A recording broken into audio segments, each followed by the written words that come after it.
Fala, catalisador. Vamos entender um pouquinho agora sobre a conversão de temperatura e outras características relacionadas à temperatura.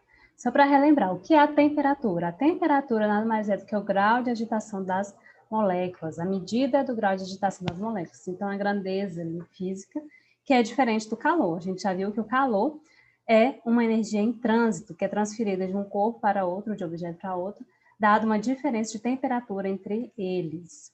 Vamos ver aqui agora como é que funciona essa questão da conversão de temperatura.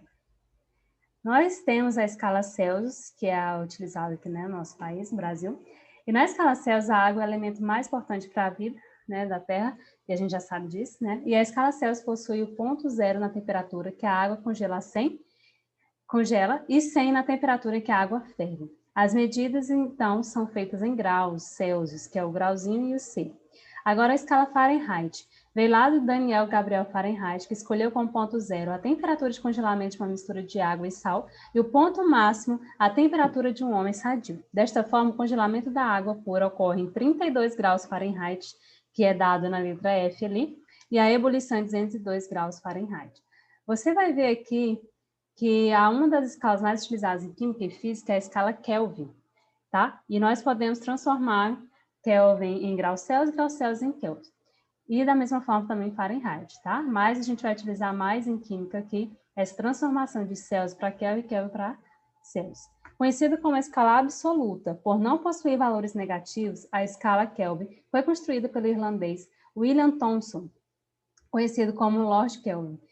Essa escala foi desenvolvida com base na mínima temperatura existente possível, o zero absoluto, que corresponde a aproximadamente menos 273 graus Celsius. Para o zero absoluto, Kelvin atribuiu o valor zero Kelvin, de modo que o ponto de fusão da água ficou como 273 K, ou Kelvin, e o ponto de ebulição ficou como 373 Kelvin. Você vai observar que o Kelvin aqui, por ele ser uma escala absoluta, a gente não vai utilizar o grauzinho aqui. Na escala termométrica de Celsius, o ponto de fusão é de 0 graus Celsius. O ponto de ebulição vai ser de 100 graus Celsius. Fahrenheit vai ser 32 graus Fahrenheit. O ponto de ebulição vai ser 212 graus Fahrenheit. Agora, Kelvin vai ser 273 Kelvin, ou seja, 0 graus Celsius representa ali 273 Kelvin para nós. E 100 graus Celsius ali, mais ou menos, representaria os 373 Kelvin.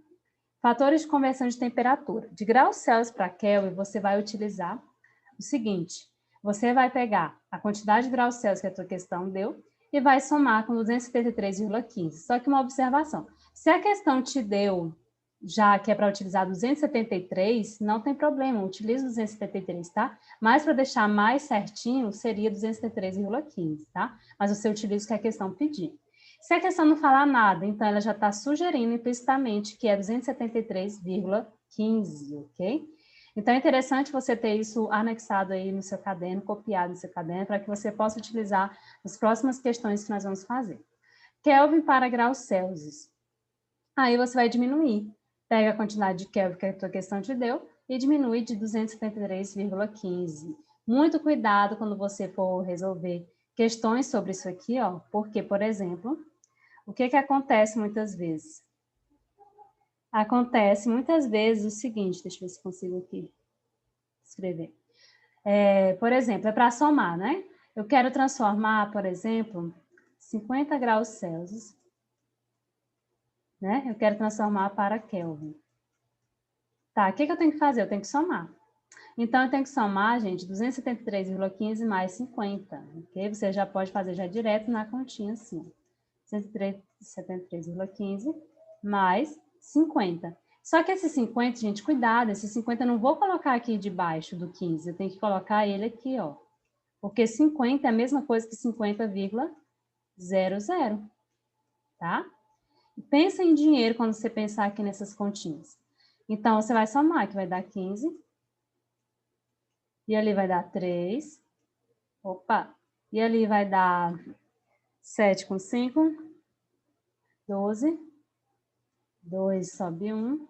2 com mais 1, 3. 323,15 seria Kelvin, né? Porque eu estou transformando graus Celsius em Kelvin.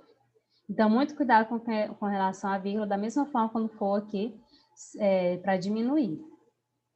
Nós vamos entender no próximo vídeo sobre a curva de aquecimento, como é que funciona ali para as substâncias. Tá, Thalys?